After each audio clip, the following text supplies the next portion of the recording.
You get it? 'Cause he's slaughtering police in a slaughterhouse? Hello everyone, I'm PvtHudson and this is Payday the Heist, an online cooperative shooter recently released in October for the PC and PS3. Unless I am mistaken, this is Overkill Software's first actual release. Overkill is a small indie studio from Sweden. A lot of people have accused this game as being a Left 4 Dead ripoff. My response to that accusation is, fuck you.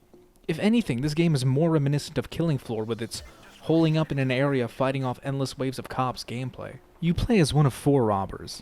There's Dallas, who's a chain-smoking ex-mobster from Chicago, Hoxton, who's a British robber, Chains, who is an ex-Navy SEAL, and Wolf, who's a crazy Swede that apparently has some sort of crush on Hoxton something. Follow me quickly. Fire! Come with me. Move follow me. You also have Bane, who sets up these heists and guides you through them.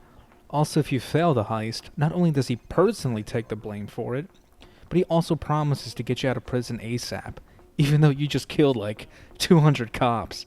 Man, I sure wish I was friends with this guy. No! What went wrong? Miscalculated something here. Forgive me. I'll pull some strings and you'll be out of prison in no time. And then there's your pilot, who is none other than Stephen Hawking. The cops got snipers on the roof around the building. You gotta get rid of the snipers before I can drop the C4. There are currently 6 heists in the game, and they are all vastly different from each other. They are all so over the top that they sound like something you'd expect from a B action movie, and that just makes them all the more awesome. There's one where you pour thermite into a bank vault, then make your escape by C4ing a wall into a neighboring building. There's another one that can be partially done stealthily, where you rob a skyscraper for its diamond vault. And then there's one where you bust out a Chinese prisoner in the middle of a highway and have him escape by tying him down to a chair that's attached to a big fucking balloon and having a small plane come and scoop him up. Yeah, it's fucking awesome. These heists take somewhere around 15 to 30 minutes to complete. Now you may be thinking that with only 6 of them, that the game is short on content. That's not completely true. Do you remember the amazing praise that the Left 4 Dead series has received for its AI director? Well, I personally think it's a load of overhyped bullshit. To me, it felt nothing more than zombies and special infected being spawned randomly. Big fucking deal. There was no actual math behind it. That's all that the AI director was, or is, I should say. Well, Payday has that as well, but it also expands on it. It does have the makeup of the police change with every wave during assaults, as well as the type and location of the special police units that spawn, but also does other things. The levels are always a bit random. It can be something small and insignificant like the location of the bank manager. Sometimes he's sitting in his office, sometimes he's in the cafeteria, sometimes he's on one balcony, sometimes he's on another, and so on and so forth. But then there are more serious random elements that actually have an effect on the gameplay. Sometimes the door to the roof is open in Panic Room, sometimes it's locked. If it's locked, this forces you to take the fire escape to get there, which means you'll be taking shots from snipers and from police ground forces. Sometimes Stephen Hawking successfully delivers the C4 to you safely on the roof. Other times he drops it on the fire escape below you, which isn't too bad aside from snipers and ground forces taking pot shots at you. But sometimes he can completely miss and drop the C4 in the back alley of the 5-story building you're in that is completely surrounded by cops from all sides. That really changes the way you need to approach the objective. It's this type of randomness that keeps the levels fresh. It allows you to keep replaying them and always having a slightly different experience every single time. There are also 4 difficulty levels and a level up system. Instead of having experience points, you have cash, and instead of having levels, you have reputation. You gain cash for completing various objectives and of course for beating a level successfully. Every time you gain a certain amount of cash, your reputation goes up. The current cap is 145 reputation. You can also gain cash by completing various challenges. These are sort of like achievements, but only some of them are actual Steam achievements. You can get most of these by just simply playing the game. They're very simple for the most part, such as get 50 kills with a revolver, then get 100 kills with the same revolver, revive 10 teammates, take 15 people hostage, and so on and so forth. The weapon ones are all weapon specific as well, so this motivates you to try out different guns, even if you don't particularly like one. I mean, It's a way of getting a massive cash boost and lets you level up a lot quicker. There are 3 classes in this game, but you yourself are classless. During a match, press tab, then select which class you like to level up by using the 1, 2, and 3 keys. The 3 classes are Assault, Sharpshooter, and Support, and every time you level up, you unlock a new upgrade. The level up system is pretty dumb for the most part. Unlike Killing Floor, you can't actually check how much further you have to go until you level up in the main menu. You actually need to be in the middle of a game to do so. And you can't max out a class by itself. There are reputation caps. The first one, I believe, is either 25 or 30, and the second one is 88. So let's say, for example, you want to max out Support first. Well, you can't. When you reach level 15 or so, you simply can't put any more points into Support until around level 25 or 30. So you need to start leveling up Assault and Sharpshooter. The game will actually automatically start leveling up a new class once you've reached a cap for one. Also, when you unlock a new gun, it's piss weak, because the guns you've been using so far all have extra upgrades from leveling up specific classes. So when you unlock a new toy, you don't even feel like using it because your old one is much stronger. It takes a while to actually unlock your first weapon from leveling up, and then you're gonna need to level up maybe 10 more times before you finally get some upgrades for that new weapon that you've already had to make it worthwhile using. There's a good amount of equipment that you can take with you to the missions. You have a pistol, primary weapon, and a secondary weapon. Unfortunately, the gun selection is rather small. There are 3 pistols, 1 assault rifle, 1 light machine gun, 1 sniper rifle, 2 shotguns, and 2 SMGs. And as I said before, these all take a while to unlock. When you first start out, you only have 1 pistol and the only assault rifle in the game. While the gun selection is unfortunately very small, the weapons all look, feel, and sound amazing. The reloading animations are sleek and sexy. The weapons all have a nice kick to them and feel very powerful. The gunplay in this game is incredible. It's amazing and extremely satisfying.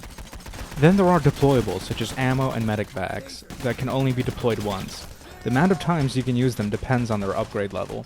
These are extremely important, especially in uncoordinated public matches, because ammo is scarce and needs to be managed, and health does not regenerate. Dead cops do drop ammo, but if you run out of ammo during an assault, good luck rushing in face first into a group of 50 cops trying to pick up some bullets. And while your health does not regenerate, you do have a little shield that does. It goes down after a few shots, and that's when you actually start taking real damage to your health. You can substitute these bags for trip mines, which are extremely powerful.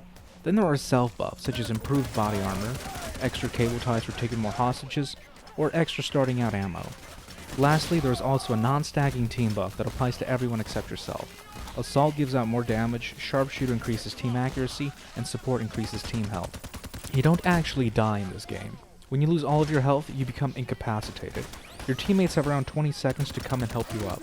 During this time, unless you're handcuffed, you can still use your pistol to shoot. Each time you get quote-unquote revived, you come back with less and less health. If your teammates are unable to rescue you, you then become arrested and are taken into custody. This is where the hostage mechanic comes in.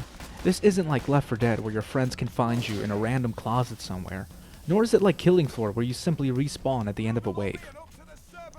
When you're taken into custody, Bane can eventually negotiate for your release, provided your team does a hostage trade. This is why it's so important to make sure you don't shoot civilians, make sure you do take hostages, and make sure the FBI doesn't come in to free civilians. You can only do hostage negotiations in between assault waves, not during them. You can, however, actually respawn eventually, but it takes a long time, so things become a lot easier if you have some hostages. For every civilian you do kill, it increases the amount of time Bane can negotiate for your release and your respawn time. One of the stupid, nonsensical things about this mechanic is when you're done with the trade, you come back with full health and full ammo. What? It's like, hey, this guy just killed 100 coppers. Let's release him back into his murdering spree and at the same time resupply his weapons for him. The mechanic itself is a nice one, but the side effect is just unintentionally hilarious. One cool thing though is that you can actually take the police as hostages, and you don't need any cable ties for it. You cannot do this during assault waves, but you can do it during the little break you have in between them. Simply wound one, and then shout at him to get on the ground. If successful, your character will then tell him to handcuff himself. The different types of special police are pretty self-explanatory. The taser shoots you with a taser that immobilizes you. Your teammates need to come and kill him quick before you become incapacitated. The shield has a massive shield that blocks all incoming fire, so you need to flank him in order to kill him. The cloaker is a stealthy unit that can instantly incapacitate you with a melee attack. Then there's the Bulldozer that looks like Skeletor in an astronaut suit. Unless you're leveled up, he can take you down immediately with just one shot from a shotgun. He only takes damage to the head, and you first need to destroy his visor before you can actually kill him. Of course, sometimes the game simply hates you and decides to throw this at you due to its random nature.